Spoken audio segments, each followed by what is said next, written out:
Hello everyone! Welcome back to the Obitory Stories.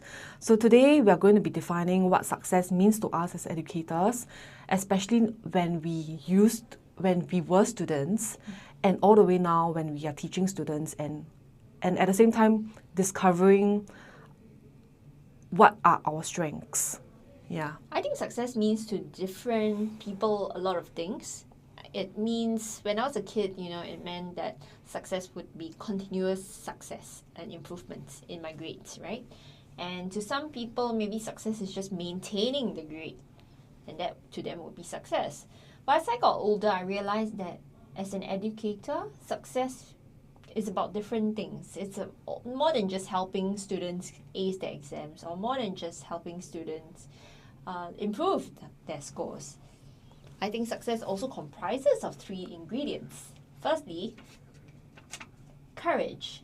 Now, why courage? Because in order for a child to succeed, they must even be willing to try. So, if you're willing to try something new, even if it's not your area of expertise, that in itself is the first step to winning something that you never know about. Yeah. And then after that, we have the word resilience over here. Resilience is also about picking yourself up after you fall, because this is the scariest thing. When we fall, we just feel like we want to stay down, stay low. We don't want to climb back up and get back up to where we once were, or even reach higher, even higher goals. So I think resilience is something that if anyone has it, they can come back even better, 10 times better, 5 times better in life.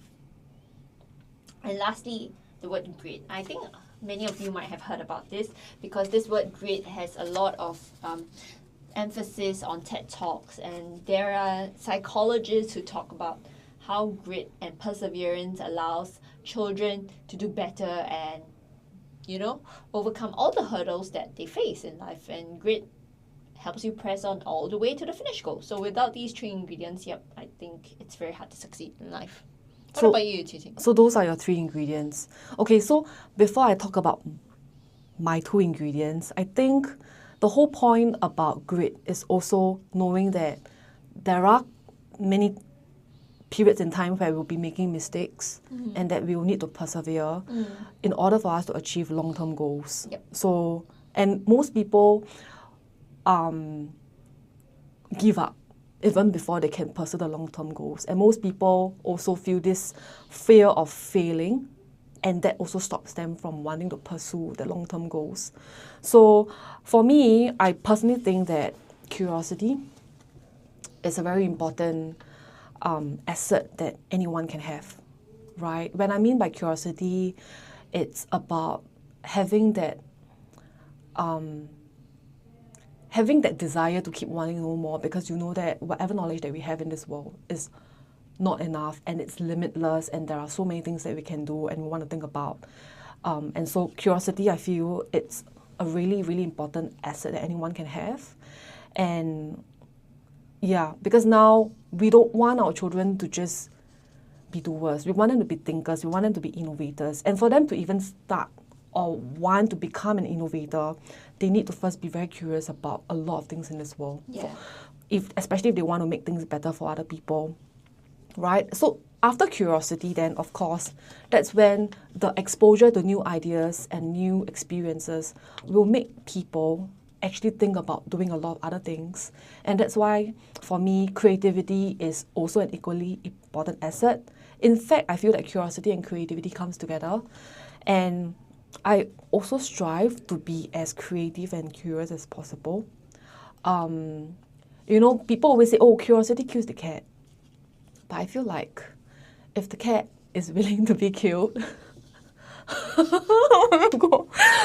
but if the cat is willing to be killed. No, okay, if the cat is willing to be killed, I mean, in this case, the cat, firstly, when I'm meant by being killed, it's really taking a risk, right, to try out different things, fail, make mistakes, and then get back up. And then knowing that they will continue to make mistakes, but then growing in the process. Yeah, I think Singaporeans in general are quite afraid of making mistakes. At the workplace, in school, children are afraid to make mistakes because they're afraid that their teachers will scold them for making silly mistakes. Oh yeah, like even in this podcast, right? Yeah, so whatever mistakes I make, I mean, I own them, right? Because I feel like it only makes me realize certain things about myself. I think mistakes are a fun way to learn about yourself and also laugh at yourself. So it's okay, laugh at your own mistakes. As educators, we see kids make mistakes all the time, and it's okay. Do we even like scold them for making these mistakes? Usually I don't, because there's no need to, there's no reason to, and 90% of the population will do this anyway when you were children. You know, they make careless mistakes in their work. So if you're a parent and you're listening to this, just remember, it's okay to fall. It's okay to make mistakes, and it's a matter of how you get up after each fall. That's what counts towards success. Yeah, and I don't claim that we are successful. I think we define success as being able to do certain things that we like and want to pursue. Yeah. Things outside of work that we know that will also give us our identity as certain people. So, for example, yes, I'm a teacher, we are teachers, but at the same time, outside of teaching, we dabble in other things, right? All our tiny experiments from wanting to write a book, this particular Vodcast series that we are trying to launch.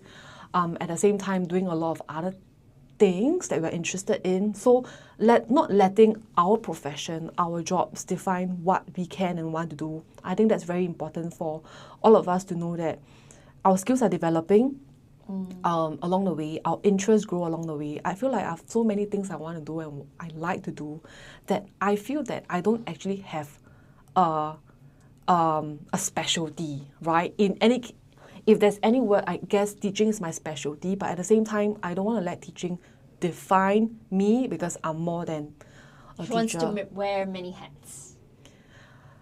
But there are people who say that being a generalist is not a good thing. I honestly don't want to be a generalist. I want to be a specialist, but at the same time, I do not have a specific field in mind to want to specialize in apart from being an educator. Who says generalists are not a good thing? I think it's good to be able to do a lot of things. Moms wear a lot of hats, for example. Are they generalists then? But that's a whole different role. That's a whole different role. I think that it's okay if you are doing a lot of things, you're juggling lots of balls in the air, that's perfectly fine. Because you know what? No one has it all together. And that's okay. I think that's what we Singaporeans need. That kind of assurance to say that we don't have everything all together. Maybe we can specialize in 2 specific roles out of the 5 roles we play, but we are still learning the other 3 roles. And I think what's most important is you give yourself that space and that leeway to fall sometimes and pick yourself up. Yeah. And I think the whole point of this is really to look at success and think about success in the way we want ourselves to be developing in. Yeah, I think look for the purpose, because it's the purpose that will carry you through all the stormy seasons in life. So if your purpose is right, just do it anyway, you'll get there. You will start to see all the fruits of your labor. So just press on, because purpose helps you get to where you want to go. And with creativity, courage, resilience, curiosity, you will definitely succeed. But what if I can't find my purpose? Oh, that's another chapter. It's a goal that keeps shifting. So let's talk about it in the next podcast. Yeah.